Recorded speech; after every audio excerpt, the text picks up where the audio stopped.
Hey everyone, today I'm going to be going over the legal problem, binary tree level order traversal. So first, let's read the question. Given the root of a binary tree, return the level order traversal of its nodes values, i.e. from left to right, level by level. So let's look at an example with example 1. So first, on this first level, we have one node, which is 3. And so that's why in this first subway, there's only 3 here. On this level, we have 2 nodes, 9 and 20. But because we're going from left to right, in this way, we have it as 920. And on this third level, we have 15 and 7.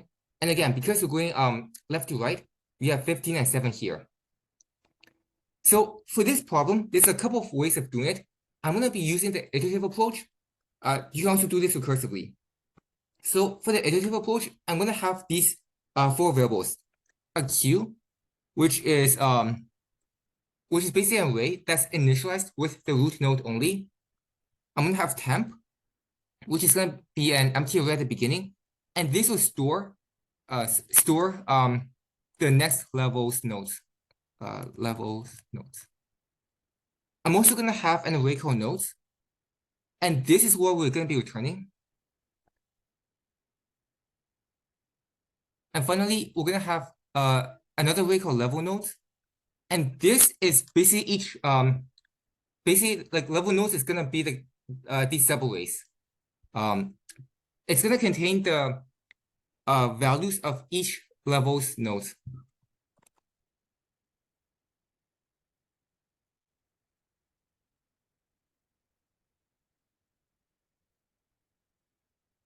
So I'm going to have a while loop that keeps running until Q becomes empty.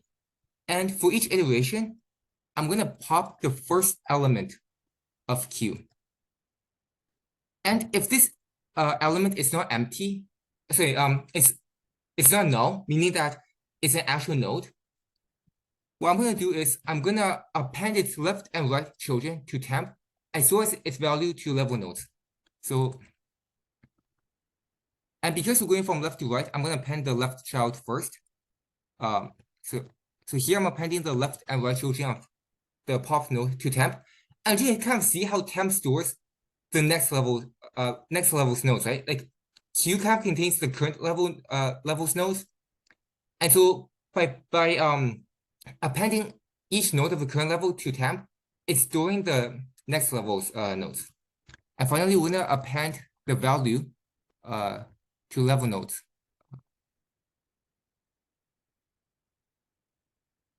And once we finish traversing a level, Q is gonna be empty. So when that happens, what I'm gonna do is, if level nodes is not empty, I'm gonna append it to nodes. And I'm also gonna copy the content of temp over to Q. And I'm also gonna reset both temp and level nodes to be empty arrays to prepare them for the next level. So here, right, because temp stores the next level's nodes, after we finish traversing a level, we're gonna basically copy the contents of temp into Q, so that way we can repeat the same process before like the next level.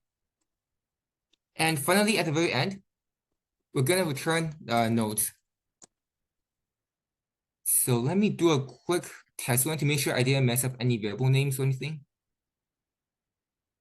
Okay, looks good. Let me submit this.